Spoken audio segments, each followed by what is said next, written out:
luego tomó Moisés del aceite de la unción y de la sangre que estaba sobre el altar, y roció sobre Aarón y sobre sus vestiduras, sobre sus hijos y sobre las vestiduras de sus hijos con él, y santificó a Aarón y a sus vestiduras, y a sus hijos y las vestiduras de sus hijos con él. Padre Celestial, gracias por tu palabra, en el nombre de Jesucristo, amén. Ponte a un lado suyo con un hermano y dígale: tú eres muy importante para mí. Mírenlo a los ojos, dígale: yo por ti me doy un tiro. Con el gordo de la esquina, gloria a Dios. Dice la Biblia que el que pone su vida por sus amigos, ese es un buen amigo. Amén. Le voy a hablar en esta noche acerca de la unción de Dios. El viernes, al sábado pasado, en la conferencia hablé algo acerca de esto, y estaba yo con la gran inquietud de la semana de predicarle acerca del Hijo de Dios, el Hijo del Hombre, hablando de Jesucristo, de las dos funciones que Él vino y realizó entre nosotros, pero el Espíritu Santo no me permitió hablar de eso, por tanto le voy a hablar de lo que el Señor me dirigió a darle. Recuerden que hace el domingo antepasado hablamos acerca de la justicia, y el mensaje de hoy tiene que ver, está totalmente relacionado con la justicia de Dios. Dios es justo y Él desea que su pueblo sea justo. Aleluya.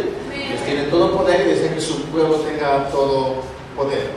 Y el título del mensaje nació aquí en el corazón de Dios. Estando buscando al Señor, Él habló muy claramente y dijo: ¿por qué un hombre debe ser ungido para ser llamado siervo de Jehová? Cada uno de nosotros, cuando se convirtió a Cristo Jesús, recibió cierta medida de unción. La unción no es otra cosa sino que la presencia de Dios en la vida del cristiano, o el poder de Dios actuando en la vida del cristiano. Y tiene tantos misterios ocultos en ella, y tiene tantos secretos que deberíamos de preocuparnos nosotros cada día por saber qué es lo que ella contiene. ¿Aleluya? Muchos secretos escondidos. La unción de Dios cambia la vida de los seres humanos, la vida del cristiano. Cada cristiano debería de estar rebosante en la unción de Dios.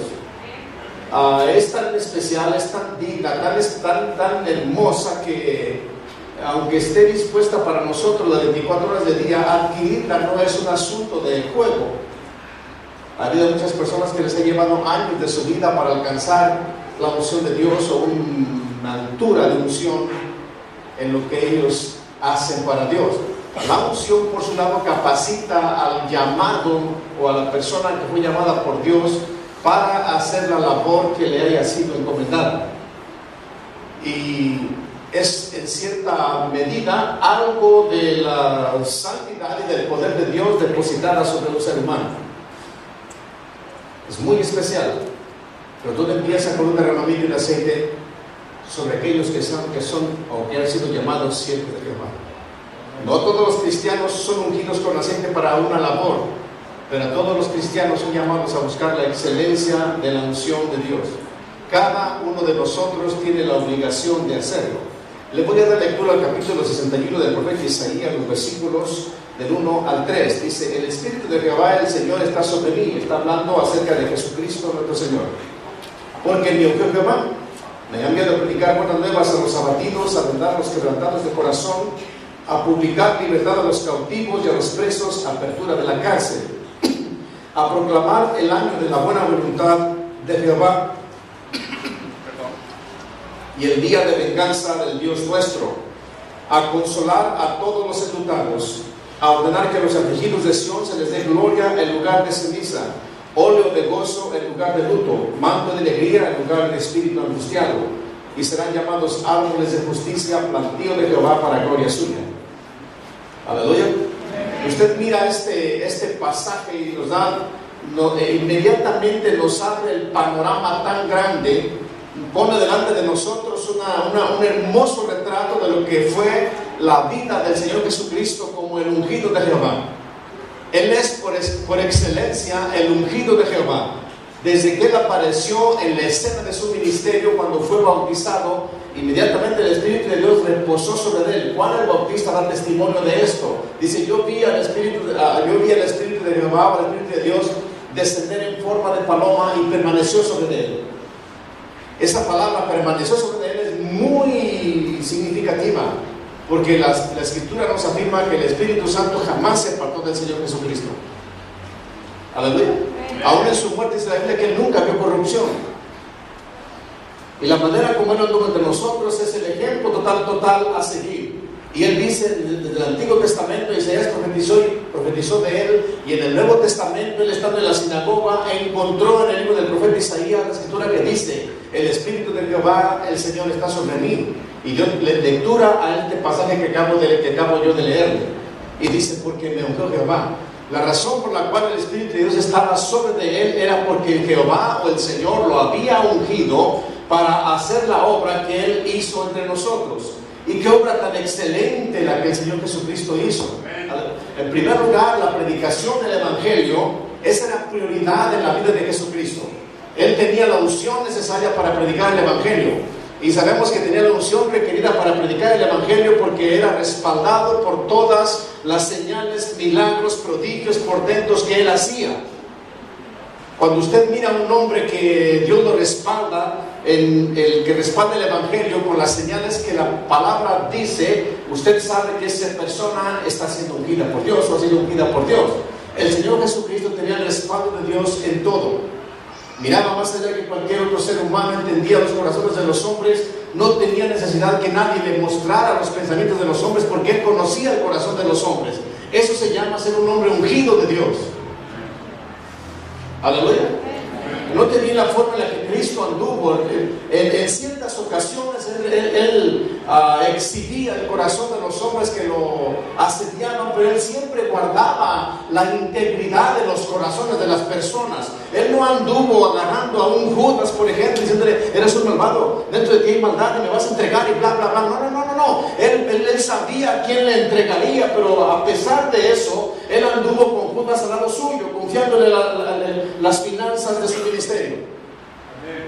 Con todo eso, porque la unción de Dios es algo sagrado que Dios deposita en los cristianos para que lo administren. Y la revelación que Dios envía sobre las personas viene porque Dios ha ungido en cierta manera o ha ungido grandemente a una persona. Y a veces entendemos el corazón de los hombres, pero no para exhibirlos ante los hombres. Hay cosas que Dios te dirá: dilo ahora, y tienes que decirlo ahora porque obedecemos la voz de Dios. Pero la unción es sagrada, es muy especial, y aquellas personas que han sido ungidas por Dios han sido enseñadas y entrenadas para poseerla. Porque debe el hombre de Dios, la mujer de Dios, ser confiable para Dios. Porque es algo sagrado que ni siquiera tenemos la comprensión absoluta, total, de lo que eso significa. Ni siquiera conocemos demasiado poco de lo que eso representa. Solo sabemos que es totalmente especial. Amén. Pues cada uno de nosotros recibió un llamamiento de parte de Dios. Cada uno de nosotros tiene un llamamiento de parte de Dios. Que usted no lo haya descubierto o no se haya interesado por saber a qué lo llamó Dios, ese es un problema suyo. Pero Dios, desde el momento en que lo salvó, Él ratificó un llamamiento para su vida. Recuerde que en el cuerpo de Jesucristo no hay miembros inútiles. Todos desempeñan una labor especial. Y hay personas que han sido llamadas y que están sentadas en las iglesias que no saben que el llamamiento que Dios les hizo es demasiado excelente. Pero como cuesta mucho tiempo y esfuerzo preguntarle y saber para qué fui llamado, la mayoría no se preocupa por saber para qué lo llamó el Señor. Cuando Dios te llama, junto con el llamamiento, Él tiene algo muy especial para ti, una riqueza especial preparada para ti. La riqueza no viene si no se obedece al llamamiento, porque la riqueza de Dios, no estamos hablando de dinero, tiene que ver con su unción, tiene que ver con su gloria, tiene que ver con dones, capacidades para hacer lo que Dios te llamó a hacer. Pero curiosamente, cuando un hombre de Dios o una mujer de Dios es ungido, prospera, económicamente hablando. Se le abren demasiadas puertas, porque la unción así es. Yo he conocido hombres de Dios a los cuales se les entregan en sus manos miles de dólares, otros millones de dólares, a otros mucho dinero, porque han sido personas que no han puesto su corazón en el dinero, sino en el amor de Dios. Pero es un hombre muy humilde.